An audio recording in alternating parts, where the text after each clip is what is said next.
Hi everyone, welcome back. We are continuing to work on our Google Classroom checklist. Ooh. Anyway, so in the last video, we explained what the Stream tab and Classwork tabs are for and what the differences are between them. And we also created and posted an announcement to our stream. In this video, we are going to create some topics and add them under our Classwork tab, and then we'll also add some materials under the Classwork tab. Okay, so let's go back to our Google Classroom. Here's that announcement we made. Let's go back to the Classwork tab work by clicking on that. And then you can see that there are already some pre-made topics that your main teacher created. So there should be some for your specials teachers, your RSPs, four of the core sciences there. And then most importantly, our remote learning plan. That one should always be on top. Now, anything else is based on your classroom routine, right? So, because in my previous announcement, I mentioned bell ringers and exit tickets and classwork, I went ahead and created that too. So, daily bell ringers, daily classwork, and daily exit tickets. Now, to show you how to create that topic, we'll just go on back. We're back in our classwork tab. We're in the class that we want to add topics to. And then we're going to go ahead and click the plus create button right here. All right. Select topic and then type in the name of your topic in the box and click create or click add. So I want to add a topic for science reference materials. All right. Yes, I do have something for science, but I'm just pretending that this is my science classroom. All right. So you can click and drag any of these topics and then arrange it in a way that makes sense to you. So for me, the most important things are up top, and then I could just drag this down. I did it so that it resembles my routine in the class. So we start with bell ringers, we do our classwork, and then we end with exit tickets. And then I just added science reference materials. For other things that are not necessarily classwork, but it's something that I want students to have access to whenever we do science work. All right, so that is how we create a topic under the classwork tab. So now that we've created a topic, you can add an assignment to any of these by clicking the plus create button again, or you could also, do it right next to your topic. So let's see. No, it's just reformatting that. Let's go back to our plus button. And I am going to give them the assignment. So if you notice in my announcements, I said that we did Cornell notes on the video. So I'm going to go ahead and create an assignment, I meant. And I am going to type in the name of that. So Cornell notes for characteristics of life video. And I'll just put in 10/02/23. So it's nice to have a naming convention that includes the dates in there. So it's also easy for students and parents and guardians to find that material. Now for instructions, it says optional, but I highly suggest that you do type out instructions for your students. So I've gone ahead and copied and pasted mine in. And what we want to do with these instructions is that we want to provide clear-cut directions, and if you could number them, even better. So it doesn't matter if you have young students or older students. We want to get them at a point to the point where they're independent with their workflow. So we don't want to hold their hands the entire time. Maybe at the beginning of the year when they're not so familiar with Google Classroom and your routine and where to find and do things, that's okay. You could kind of give them a little bit more help there. But honestly, as the year goes on, you want to provide less and less of that hand holding or that support and giving more of the direct instructions so that they're able to do this. This is the type of life skills that we want them to have when they move on to high school, when they move on to college, so that they're more independent, right? So in this case, I just wrote down 5 instructions. I directed them to watch the video that I embedded in the announcement with this date.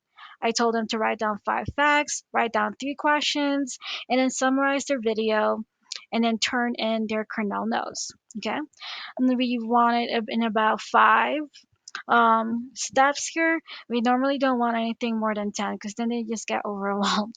Okay, you can play around with your formatting. In this case, this is fine. Now, because I said this is for Cornell Notes, it's in my Google Drive, but you could also use your upload button if it's saved on your desktop or one of your folders in your local drive. I like to have everything in my drive. It's nice and easy. I don't have to carry USB drives around. I don't have to rely on one particular desktop or laptop if I'm using the upload option. So let's click on our drive, and you could find the Cornell notes around here, but you could also use your search bar. Again, this is about productivity, right, for us and maximizing our time. So I'm just going to type in Cornell, and anything that's with the name Cornell pops up. So this is my first PDF right here. And then what I did is I just clicked on it. It's PDF. And what I want them to do is make a copy for each student. And by doing that, each student, when they open this assignment, has their own copy. They're not taking your copy and changing it out, and now it ruined your original template. For them, it's just making their own copy, and they could do whatever they need on it. Normally, I would do a Google Doc, but this is just if, for example, so that's how we would do it. All right, so I got make a copy for each student. Let's do our settings over here on the right side. It's just for this classroom. I want it for all students. You can add a due date or no due date, but just a tip here, yes, you do want a due date, because if you don't add a due date, it will not show up in their calendar. So let's say this is Monday and they have until Friday to turn it in. You can even go as far as adding in an optional time. That's fine with me. We could just say as long as it's in by midnight Friday, then your work um, is good. It's still accepted, right?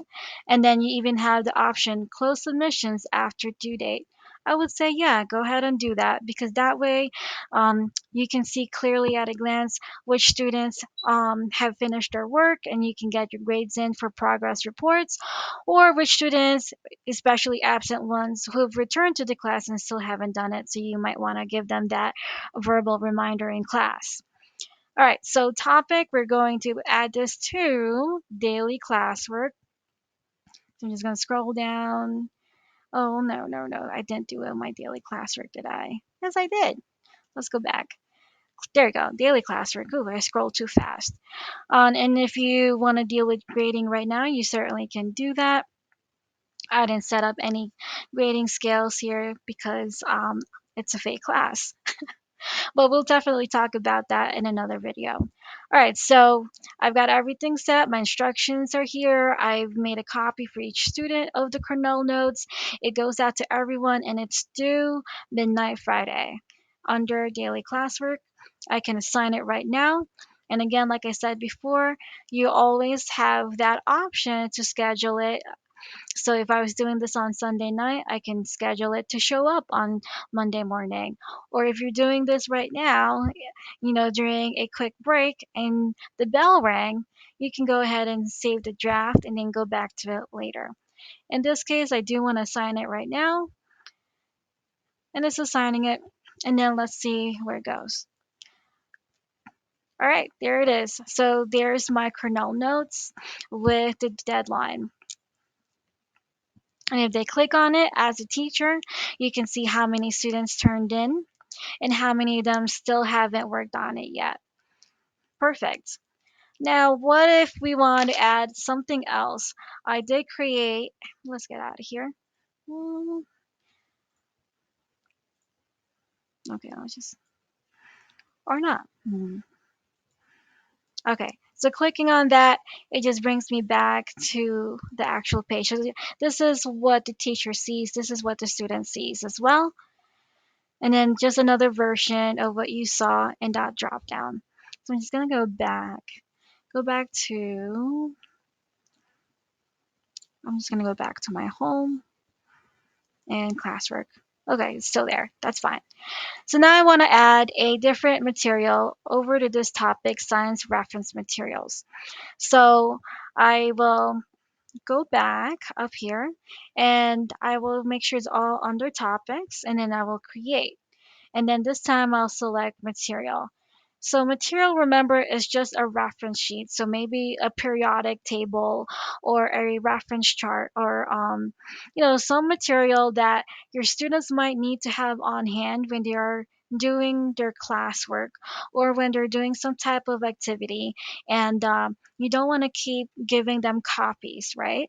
So for example, I just found my lab safety contract.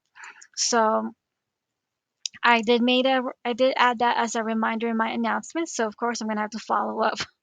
So lab safety contract um, for 2023-2024, the school year.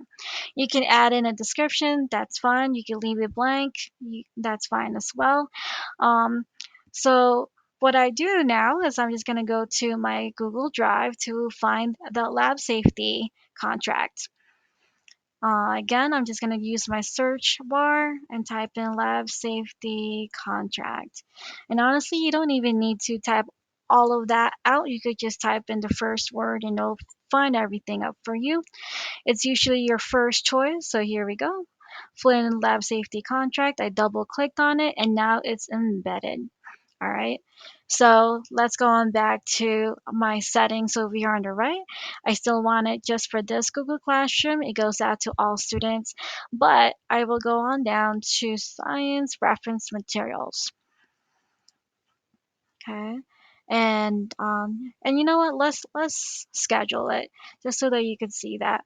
So let's say I want it to show on Monday.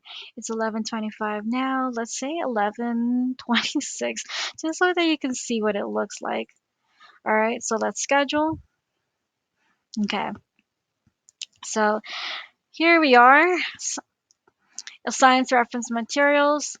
It's not yet 11:26, but it says it's scheduled for. So right now your students will not see that, but it will pop up and it will be available for them once the time changes, right? So now it's 11:26. I'm just gonna refresh my page and see if that shows up. There you go. Oh wait, no. There you go. Ta-da! It's still there. That's fine. Did I say actual? Let me see if I can edit that. What was my time? Oh, yeah, October 2. That's great. Okay, or maybe I don't need it anymore to be scheduled, so I'm just gonna go ahead and post it. And yes, they will see it immediately, so click post. All right, so here we go. Here's our lab safety contract. Maybe they already did, sign it and turn it in. But what if you have a student that arrived later on in the school year, right? So then you could just say to her or to his or her parents and guardians, hey, don't forget, in order for your child to participate in our lab experiments, we need a copy of the lab safety contract signed by, student and parent and guardians. Please go to your Google Classroom, etc., etc. So then they would go here, and here's your student safety contract. They read it together, they sign, and boom, it's turned in. All right, so that was long, but that is how we can add materials to our Google Classroom underneath the Classwork tab. All right, so by doing that, we can provide our students with the resources they need in order to succeed in your class.